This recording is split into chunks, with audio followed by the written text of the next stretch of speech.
وَإِذَا أُذِّنَ الْأَوَّلُ تَرَكُوا الْبَيْءَ وَالشِّرَاءَ وَسَعَوْا. Birinci azan aytılgan kezdе сауда сатыкты токтотуп, жума намазды көздөй барышат дейт. Байкаганыңыздай, дайым көрүп жүргөнүбүз, эмнекен жума намаз күнү 2 жолу азан айтылат. Тура bir azan айтылып сүннөттү окуйбуз, экинчи азандан кийин хутба окулат.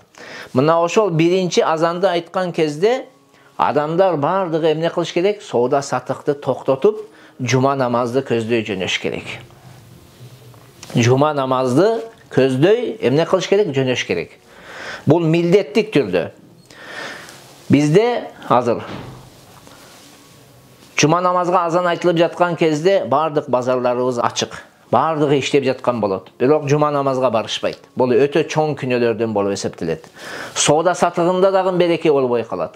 Себеби Кудайдын өкүмүнү четке кагып, сизге ошол сауда сатык кылууга мүмкүнчүлүк берген, же башка ишиңизди кылууга мүмкүнчүлүк берген, сизге өмүр берген, сизге иман берген, сизди адам кылып жараткан Кудай Таалага тоң моюндук кылган болуп эсептелет. Аллах Таала эмне дейт? О имандуулар, жума күнү жума намазга азан айтылган кезде силер сауда сатыгыңарды токтотуп жума намазды көздөй баргыла. Мына ушул силер үчүн жакшыраак болот эгер билсеңер дейт. Ошондуктан урматтуу окуучулар, биздин колубуз алтындын үстүндө болсун. Эң зарыл ишибиз дагы болсо, аны токтотуп туруп, жума күнү жума намаз милдет болгон жерлерде эмне кылышыбыз керек? Жума намазды көздөй барышыбыз керек.